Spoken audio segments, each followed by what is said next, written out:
Welcome everybody, and thanks for joining us for the next installment of the Rocky Mountain MyRec Short Takes on Suicide Prevention podcast. We are so happy to have you join us on the show, and we're really excited. Today we have a returning guest, Dr. Daniel DeBrule. Daniel is an assistant professor of medicine as well as an assistant professor of psychiatry at the Baylor College of Medicine, and he's also suicide prevention coordinator for the Southeast Louisiana Veterans Healthcare System. So welcome, Daniel. Thank you. Glad to be here. Great. So just to recap to our listeners who may be tuning in for the first time, we had Daniel on the show maybe a year and a half ago. We were able to meet up at the American Association of Suicidology conference and really had a great chat. So in case you're wanting to go back in time a little bit, for sure check out our first episode with Daniel. But for today, we are going to talk on the growing and emerging field of post-traumatic growth. So with that, can I turn it over to you a little bit, Daniel, and give us a little introduction into PTG, as some call it? Sure, absolutely. I think PTG is what we can go with for post-traumatic growth from here on out. And it's a really intriguing concept. I was very fortunate that this is a concept I've been working with and studying and researching for over 2 decades now. I was lucky that growing up in the Carolinas, I ended up spending some time at UNC Chapel Hill my first few years, but yet I could never really get in with some of the faculty to do research. And for a variety of reasons, I decided to go my last 2 years at University of North Carolina at Charlotte, which is a little bit closer to home for me and had better job opportunities. I was able to be a private school teacher there for biology and algebra and stuff like that. But perhaps the biggest benefit for me finishing there was I had the luxury to work with my 2 mentors, Richard Tedeschi and Lawrence Calhoun. And Tedeschi and Calhoun coined the term post-traumatic growth back in the early 90s. And prior to, I got to UNCC there in the late 90s, but prior to my arrival, they had both spent their careers researching topics very germane to many of us who had been, AAS members and attending AAS for a number of years. They researched a lot of suicidal bereavement, and one of their studies, which was an offshoot of that, they were researching the concept of wisdom, and they found that invariably the people that would score very high on these measures of wisdom quantitatively, or if they were examining interviews and looking at qualitative data, invariably the folks that tended to have the largest or maybe most robust cases of wisdom were those who had pretty pervasive trauma histories. And they continued to go back through the literature and find that there are a lot of concepts that are very similar to post-traumatic growth, which simply put is enduring benefits or enduring change that occurs post-crisis, post-trauma. And these are usually manifest in areas such as personal strength, interpersonal relationships, philosophy of life, spirituality, and so forth. And the concept is certainly not foreign to any of us. Calhoun and Tedeschi would admit that all of our greatest thoughts were stolen by the ancients. We've seen in a lot of religious texts and a lot of historical texts, case after case of people who go through tremendous adversity or trauma and then over time emerge as something different. And I think there's so many different conceptual issues that occur within the context of PTG, and one is the passage of time, that usually these benefits do not occur just after the trauma.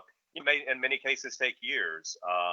And other studies find that at the same time that some individuals are experiencing pretty moderate PTSD symptoms, they may also be experiencing growth, which is, maybe a bit counterintuitive, but maybe it's not really like a finished recipe or a finished process of growth, but maybe already just in a few months after, say, physical assault or really bad accident with a good chance of fatality, something that would be more or less agreed upon as traumatic, that some of their, say, personal strength might emerge or maybe the family really rallies around them and some of their interpersonal relationships have been enhanced. But going from that, we were looking at a lot of examples and trying to think outside the box of not just trauma survivors, which I think are always going to be our main sample, our main population that experiences PTG. What are some other examples of that? For example, one of the studies I did for my honors thesis was on athletic injury and how many of these athletes, if they had a career-ending injury, experienced pretty significant symptomatology after that. This wasn't just your weekend warrior who no longer can do the Ironman for a few months. These were athletes, a couple of them were representatives for their national Olympic teams in different countries, and many of them looking to go to the next level to basically make a career out of their sport. And I think that's a good example on how an event that might not be construed as traditionally traumatic still has this quality. There was a good book written by Ronnie Janoff-Bullman in '92 called Shattered Assumptions, and Tedeschi and Calhoun worked closely with Janoff-Bullman on some of their chapters and some of their articles. And one of the main points is that it often takes some type of seismic event, whether or not traumatic is one way to look at that, but just the fact that the event really shatters, the cognitive architecture of the individual. It might destroy some of their beliefs, like some of these athletes who thought, this is going to be my livelihood and this is what I've devoted my career to. And now having to think about what else could I maybe do for a career and all of this. There was also a lot of work that I did in transcribing audio tapes from bereaved parents who lost their children to suicide, and we're examining different patterns with bereavement and growth there. And so I think the main point to be taken from all that is that any event that's really severe and seismic can, in some cases, result in PTG. One of the many issues is that PTG might often get confused with resilience, and resilience is simply returning to the pre-trauma or pre-event level of functioning, whereas post-traumatic growth is going above and beyond that, at least in certain areas. And there are some good review papers on what an umbrella term could be used for adversarial growth. There's others such as Tennant and Affleck that talk about benefit finding. There's others that talk about stress-related growth. So even if, say, you're just in a highly stressful profession, that even if you don't see garden variety trauma, then maybe you experience the stress-related growth. But again, I think that more than a lot of these other offshoots of adversarial growth, PTG is the one that's probably has hundreds of articles behind it. And Tedeschi and Calhoun have written several books, including Trauma and Transformation, Clinician's Guide to Facilitating Post-Traumatic Growth.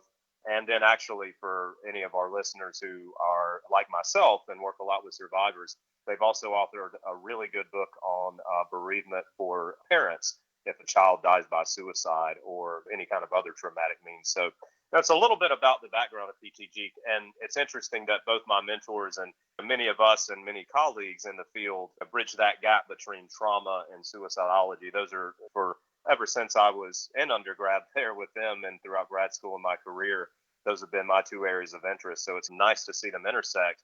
And one more point I'll make before we do some more Q&A is that I think it's just great to look at that other side of the coin. Sadly, I think sometimes PTG might be considered like a positive psychology movement. I know Calhoun in particular would probably have a qualm with that. It's not really optimism or flourishing in the Martin Seligman world, but optimism is something that might predispose people to growth. And I think of post-traumatic growth as being something a little bit more, stoic and not quite as, pleasant per se, but just this kind of more enduring sense of one's strength and one's spirituality. Maybe I'd actually argue maybe something a bit more maybe ethereal or tough to pin down. And I'll talk maybe a little bit more later about how I've got several colleagues in the field who are carrying that torch of taking more of a growth-oriented mindset. I think that's really important for many of us in the field of suicide. Yeah, thank you for that really thorough explanation. I think you really shed some light on what is post-traumatic growth and how does it differ between resilience and some of these other kind of terms that people throw around. And I'm glad you did distinguish between that, because I hadn't actually realized that resilience was so different. Even just thinking it as a little bit different from returning to your previous level as really expanding beyond where you ever were. Yeah, absolutely. And I think that's one of the, and there's really some debate about that in the literature. One of my I got to say, AAS, of course, probably not surprisingly, is by far my favorite conference, and just all the people that I've gotten to know over the years and catching up and sharing ideas. I had an experience at APA not too long ago with a really well-known resilience researcher. And we talked about the concept of post-traumatic growth after one of his talks, and he really just dismissed it and mentioned that maybe we just grow over time, and just walked away. And I will admit that there's probably a lot of people that are a bit agnostic or non-believers in the movement. I think the vast majority of us can still appreciate those cases in which it happens. It gets tricky too, I think, in working with post-traumatic growth in a clinical context, because one of the main caveats that we often share with clinicians is to maybe use some prompting and a general sort of framework that perhaps some of these things you went through, while being terrible and gut-wrenching and heartbreaking at times, could lead to other changes. But yet there should be no expectation of growth. In a lot of research studies, some find it's 30-40% on the low end. Others might find it's up to 2/3 or 3/4 or 80 something percent that experience growth. But it's really hard to find studies out there that find to a person that people are experiencing growth. So I think that's another point that should be made, that not everyone experiences post-traumatic growth. And it is a very slow, at least in many cases, it takes a lot of time. And this is what really makes it so difficult for us to capture in research. We have the post-traumatic growth inventory that Tedeschi and Calhoun created back in the mid-90s as well. And that is a 21-item measure with 5 different domains that came out in factor analysis that mapped to some of the ones I mentioned previously.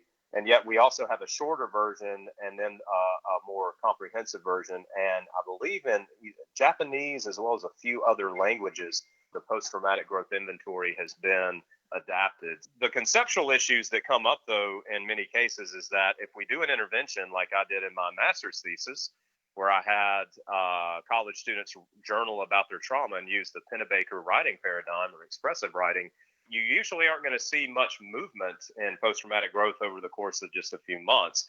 And I think that's something else to think about in terms of clinical practice, that if I'm working with a survivor, or I'm working with someone who is post-attempt, there's a lot of things we're doing simply to aid recovery and try to work on things like sleep hygiene, or CBT for depression, or DBT for coping. And all those really fit into the model for post-traumatic growth. We have to get people to a point to where they're at least maybe returning to their normal routines and enjoying things out of life that they'd like to enjoy, and hopefully resolve some elements of the trauma as post-traumatic growth is slowly coming in many cases. However, I think that there are certain cases where some therapists might keep the focus so much on the negative thoughts and all of the different symptoms that they're experiencing, without leaving a little bit of time, or maybe just some gentle prompting about, maybe as time goes on, there'll be a good way, for example, to honor your loved one in this way or that way. And that's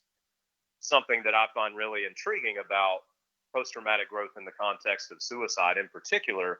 Some of the topics that I think historically it's been survivorship that's been really interesting to me, and that I've worked in a lot. But over the past couple of years, developing more of an interest and passion in lived experience, and thinking about how we can, for those of us who've experienced those sorts of things, and how we can, facilitate growth in a way that's both speaks to the fact that the events people go through can be just so significant and so moving, but yet maybe, just maybe over time, if we can prompt them and take what Tedeschi calls an expert companion role, then hopefully we simply provide a framework or set the stage for growth to occur, and for our clients to explore the different areas that they might want to grow in. And in the field of suicide, either survivorship or lived experience, the biggest area I see that in is advocacy.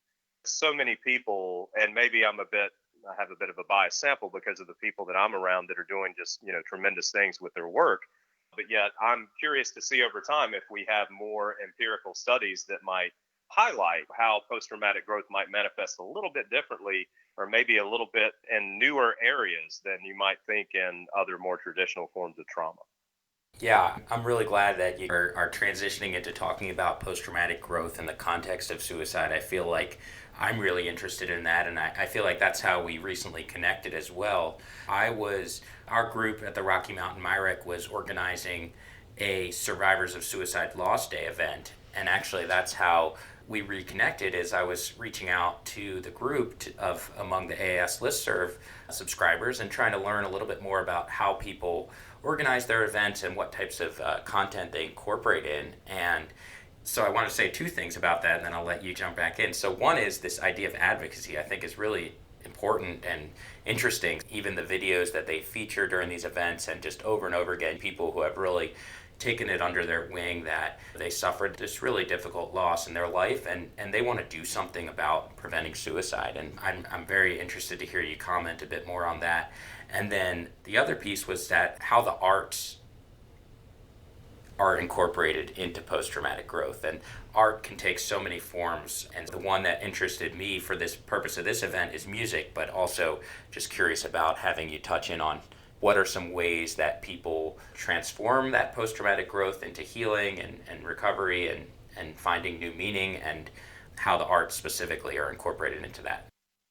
Sure, absolutely. Let me really quickly mention a few different colleagues and resources for folks that are interested to learn more, and then we'll talk maybe about how people could, for your example, which I think is where a lot of us are at, if we're going out to an awareness walk, or we're doing an event in a college campus or at the VA where I've been for many years, what resources could we share, and how could we promote the concept without perhaps, again, giving those expectations of growth? And first of all, I wanted to mention a few colleagues, and these are a lot of colleagues that I've worked with over the years and presented with, such as Melinda Moore, who's done a lot of work in looking at post-traumatic growth and TAPS for survivors of military suicide.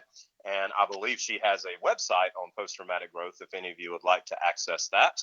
I know, and it's been cool to see how a lot, just while even if colleagues that I interact with and that I support some of their new programs, it may not mention post-traumatic growth specifically, but yet again, it really has that growth approach to it.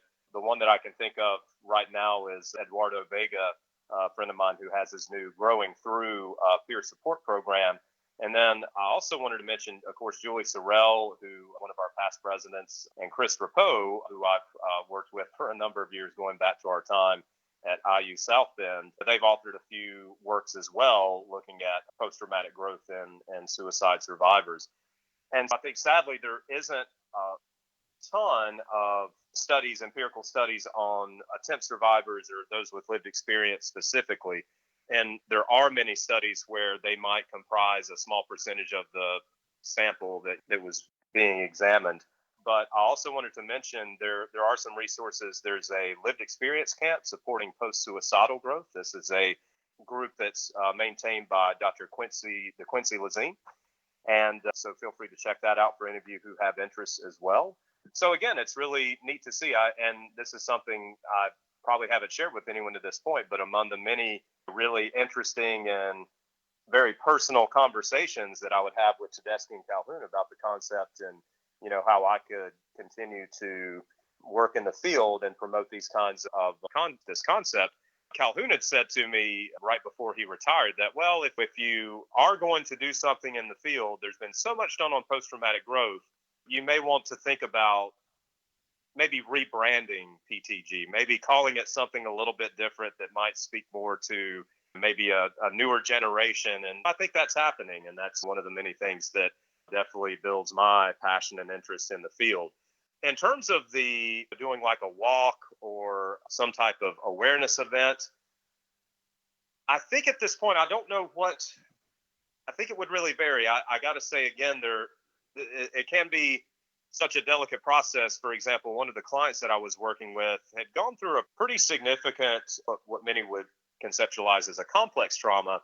And we were working on some post-traumatic growth items, and the post-traumatic growth handbook that Tedeschi authored with another psychologist, Brett Moore. And for any who look at that post-traumatic growth workbook, know that part of the process is going into details about the trauma. And that would be one that I would maybe use thoughtfully in a clinical context. But some of the other books that they've authored that are older, such as Trauma and Transformation, I think those might have, and it's a very quick read too. I think it's only about 70, 80 pages. Maybe this is something actually I could work on. And if anyone has interest, I'll be glad to send them a few resources. So I would think about maybe just introducing the concept and just mentioning that, hey, there's a movement about growth happening after these events. And yet knowing that if the person reading this is a mother who's lost their child 2 to 3 months ago, they may not be in a place for it. I would say the analogy here is very similar to Frank Campbell's Lost program, and how Frank and his team, or teams now across the country and across the world, will go out to the survivors and simply give information. And whenever you are ready for this, here's how you can contact us, and here's some of the support groups that might be available, and so forth. Maybe having a similar process as that, of just a list of resources and contact information. I know one of many things I've been glad to see is that the new VA postvention program, which might be something, I know you guys there and your visitor and in your MyRec are certainly promoting it really well, and always think of that, and maybe over time how maybe even the postvention program can incorporate some elements of PTG. And in terms of the arts, without a doubt, the kind of subfield that I've become the most interested in, tentatively planning to put a lot of my focus into in the years to come. Because what I found for me personally is that it really is that music. And I've seen this time and time again. Growing up, different people might have spent a lot of time with, say, and different hobbies and interests they have. For me, that was always playing guitar and going to shows, and over time learning more instruments and how to record music and all this. And I think there's something to be said for that process. And some of the many things that can promote post-traumatic growth include allowing the individual to have more deliberate rumination, where they're thinking about the trauma but doing it purposefully, and trying to really direct the thoughts in their own way, versus the more intrusive rumination that many studies obviously would find does not predict growth, or might prevent growth, one would argue. So rumination is a key thing, but yet it's really tough to ruminate if you're trying to work your way through a very difficult piece, whether or not you're playing something classical or alt rock like I enjoy, or jazz, or whatever it is. I think there's a lot of promise and a lot of value to those that will engage in the type of experience I think people can still get, even if they're simply attending a concert or they're listening to a song. I know there's a lot of really interesting debate on our listserv, which was really awesome to see. And I totally get the point for many that you have to be maybe a little bit tentative or a little bit thoughtful about having a survivor listen to certain songs or music that's very moving. But yet my take would be, if those emotions are bound to up to the surface and need an outlet, then what better outlet for music? And there again, I'm probably speaking more to my own personal biases, but I do think there's a power too in just the community of music. One experience I'll share that happened just a few years ago, one of the many musicians I had the pleasure to either meet or just be inspired by, one at the top of the list for me was Chris Cornell, the lead singer guitarist for Soundgarden, Audioslave, Temple of the Dog. He had a lot of solo stuff, a very, very, really extensive career, and just so many songs, and many people would tout him as one of the few with a 4-octave voice and all this. And Chris Cornell died by suicide.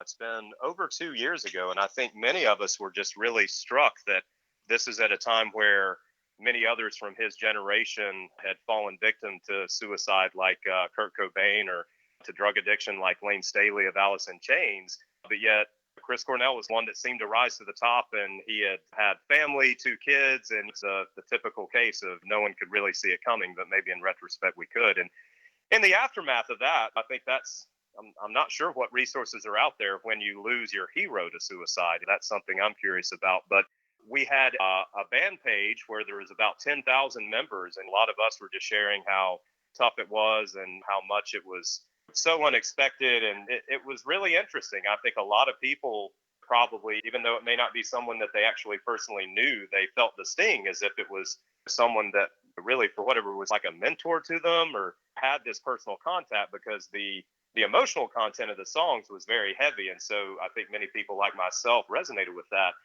But our solution down here in Texas was to get some people together, and my friends Monica and JD Stump and Charlotte Wise and a lot of us all got together to put on some awareness events. And so we get together once a year in Austin, and we each take turns singing songs that were written by our hero.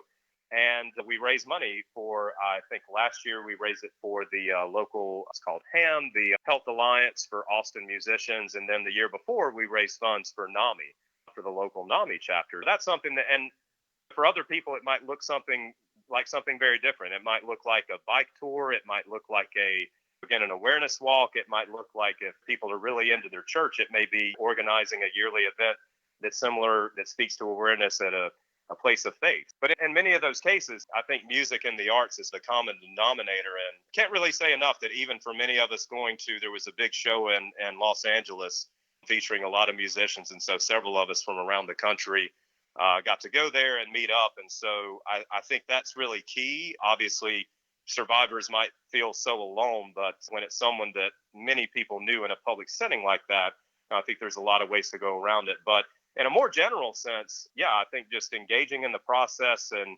allowing the music to unearth some of those really deep emotions, of course, being done in the appropriate context and when people have the appropriate resources to reach out if they get overwhelmed, I think it can be definitely a cathartic tool. Absolutely. Yeah, you touched on so many great points there with how multifaceted that experience is. So there's the music creators, the people performing it, there's the people experiencing it and listening to it, and then there's the drive behind it in terms of it maybe raising money, maybe raising awareness, and just having that all come together in a community. A lot of factors working to drive that growth.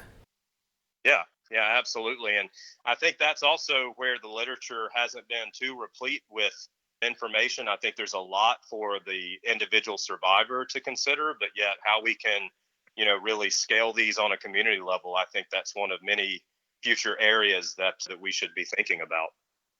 Yeah, I wanted to touch back on the point you made about in the context of an environment where it's supportive and helpful. And this goes back to that listserv debate that sort of came up, which was, can music in some ways be triggering? And to what extent is bringing up those very sometimes raw emotions good, bad? And I think, as you mentioned, a lot of it depends on the context. And could you say a little bit more about that? Yeah, absolutely. I think, again, it's really so contextual and it's so individualistic, whereas I might prefer to do that now. I will admit, though, there is music that I know has such a strong emotional content for me that I may only turn to it a couple of times a year if I'm just in a certain mood. And certainly, I think many might have the experience that the music can take one to a dark place. Just to play both sides, one of my clients I've been working with for a number of years had mentioned in a recent session that for this particular client, whenever they were playing a certain instrument, it just really, it almost enhanced depressed mood, which a bit counterintuitive, but through that trial and error, I think they found that probably wasn't the greatest coping tool for them.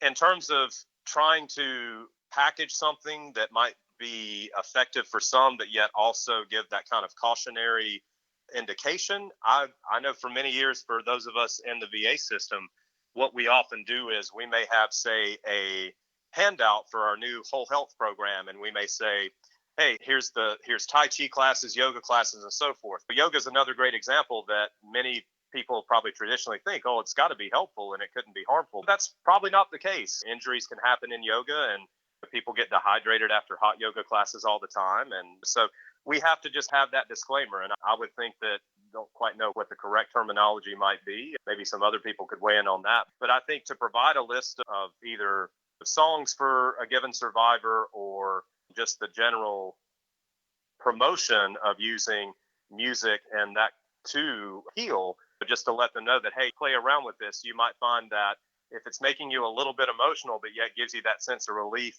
just a few minutes after as the next couple of hours move on, then maybe it's good. But yet, if you're hearing music that just triggers you so much, and then you become really overwhelmed and it's kind of tough to get back to where you were earlier in the day, then maybe let's look at some other examples or other routes to that. And one I want to mention is that, as I alluded to earlier, music definitely, whether or not you're consuming or playing, I think is for most probably very accessible and something that's very familiar. Many people, myself included, I find it difficult to get through a flight or a run without my earbuds in and without listening to something. But the lost art of actually writing, I don't know how many people actually write with their hand anymore, like a handwritten letter or something like that. But journaling, whether or not you do it the old-fashioned way and have your journal or even typing, that's another creative art to consider. We actually just recently had a really intriguing a Arts and Humanities for Veterans Summit for the state of Louisiana in New Orleans.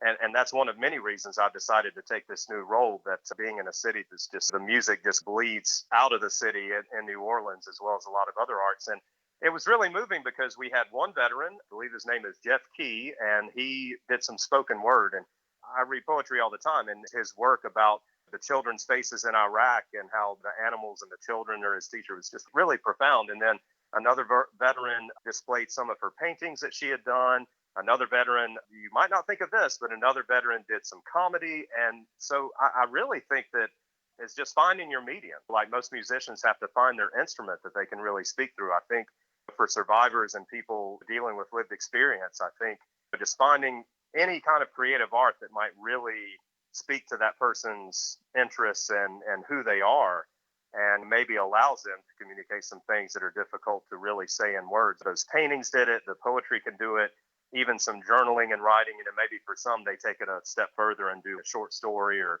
we know several examples, of course, of folks in AAS who've written entire books on their experience with losing a child or losing a sibling or someone very close to them. I think that's what it's about, is for each of us to take a step back and either through working with a talented therapist or doing our own soul searching, finding the mediums that really work the best for us. Yeah, so important that you keep emphasizing that it's not a one size fits all, and that it takes time, and it may be some trial and error to finding your medium, and it's probably not only one. But I was just thinking back, we recently had an art exhibit here at our Rocky Mountain Regional VA, and it was both paintings and this one sculpture called The Silent Battle, and it was really a channeling of some of that loss and soul searching after losing people in battle and losing loved ones to suicide, and then channeling that into this beautiful and powerful sculpture that then led to so many conversations and so many people stopping in the hallway, and just that community centering around it, and just seeing how art can impact people in so many different ways. Yeah, I'm so glad you mentioned that, Adam. That I think I might have in some video or at some conference, maybe the VA DoD conference we had on suicide prevention in Nashville. I think it may not be that exact sculpture, but one very similar was shown in a video. And I'm so glad you mentioned that. For others, it might take the form of graphic arts or even things like sculpture. And yeah, just really out of the box creative means. For others, it might be just contributing graphic arts for awareness, or just literally so much can be done. And I think that's what makes the process so appealing, is that it can be so open-ended. And there's a reason why people still will sign up to just have fun with it and go to a class to paint Starry Night with 20 other people and that sort of thing. But in a lot of cases, I think it's something like that sculpture you mentioned that really says a lot about the person and is probably kind of more original content and all of that. But yeah, and another thing that was coming up in my mind was, what about cooking? Even something like making a dish that was your loved one's favorite, or was their signature recipe, or things like that can really honor them. And again, that might not work for everybody, but that might be something in my personal life that I'm now thinking is an example of how you can channel that in a really positive way. Yeah, absolutely. The culinary arts are another area to go into. And I think one of the many exercises I often recommend to the clients is to cook one of their favorite meals. And as they're cooking it, just really, focus in on the sizzle of the pan and the colors of the, red and green peppers, and just really using it as a tool for mindfulness and to some degree as a mechanism for flow. And so I think that's something that we often can get from a lot of these creative expressions in humanities, but yet others that can also take place in things like and going hiking and just so many others. I think that the big difference there again is that some of these creative arts, like with music and poetry and sculpture, just really relay a message. And there again, just it's nice that despite some of the tragedies we all go through. There's just so many different directions to take things. And one other program that I came across when I was out in the LA area, touring the whole health program at the Los Angeles VA. I know there's a program there for theater, and that Tom Hanks and a few other folks have put together a program where veterans come in and they learn how to put on a play. And some of them do set design, some of them are the actors in the play, some of them do the lighting. And just what a great idea. Again, just really, it's just so great to see programs like that in their area. And those are exactly the kinds of programs that I'm looking to build and grow and enhance in the New Orleans area in the future. Wonderful. Yeah, and putting on our research hat for a second, you mentioned at the beginning a lot of just background research on post-traumatic growth, but where are we at in terms of looking into some of this related to the arts and their positive effect? Yeah, I'm not really quite sure off the top of my head. I think that, I know Steve Stack does a lot of good work in looking at film and suicide and a lot of these other kind of examples of how suicide makes its way into some of our content. But outside of a few studies that have looked at journaling and writing paradigm for survivorship, several of those were actually done by my graduate school mentor, Lillian Range. There's really, to my knowledge, I don't think there's been a lot of either tightly controlled studies. Now, one of the reasons that might not be so prevalent in the literature is you might have to go to, say, the Journal of Poetry Therapy, or maybe it's probably going to be found in some other pockets. But yeah, to this point, I think that's probably yet again something that hopefully we'll see more of, like in the next 5 to 10 years.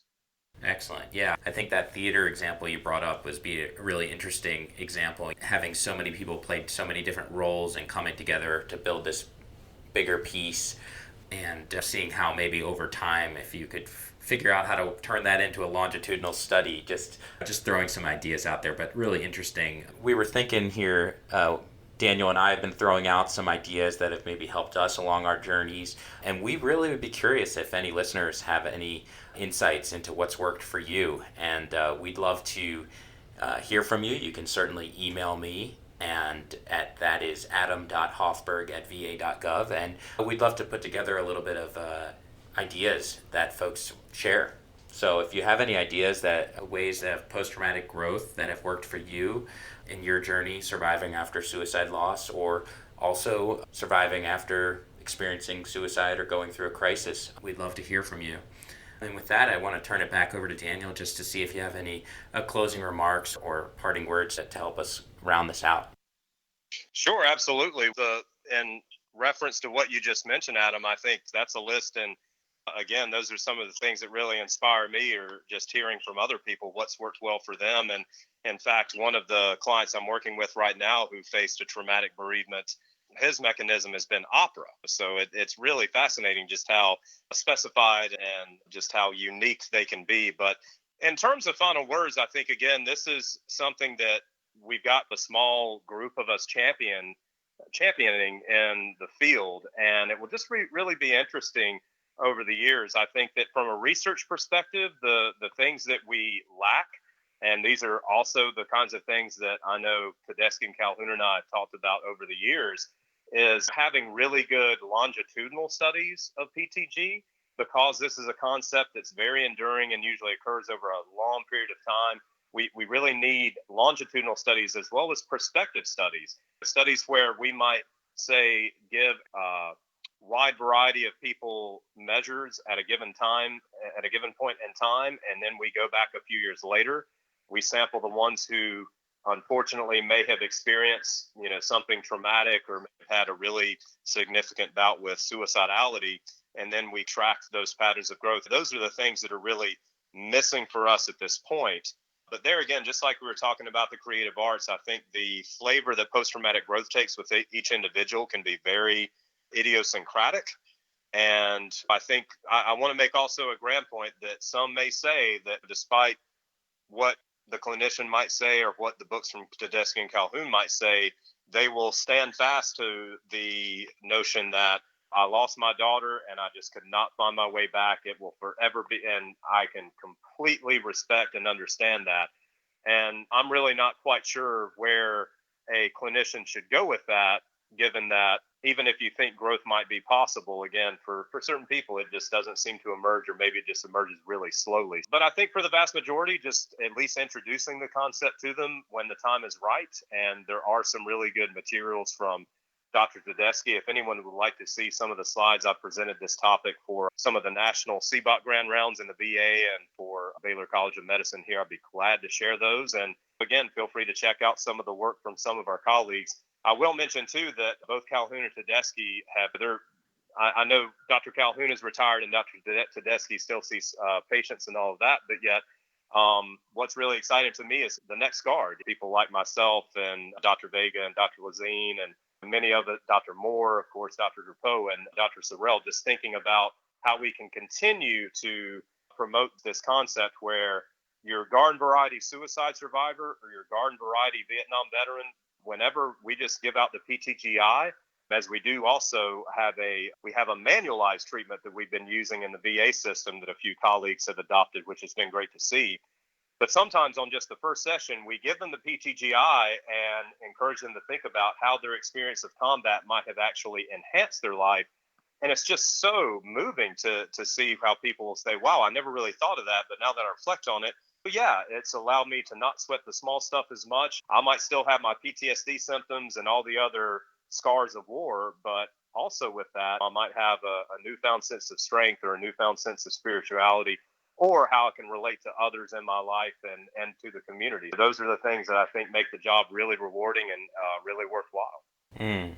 Yeah, really good note to end on. And for listeners, any of you are inspired by what Daniel spoke about today, we really encourage you to connect, reach out. Obviously, like you mentioned, lots of research to be done and lots of interesting angles to go from here. Thank you again for shedding light on this topic. And listeners, we encourage you to check out the podcast notes. There will be lots of great links for you to take a deeper dive.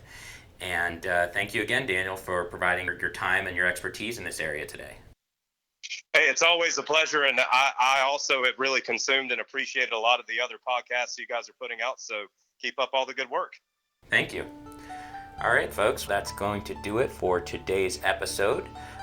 Thank you for joining us, and join us for more interviews on important work on suicide prevention, resilience, and post-traumatic growth.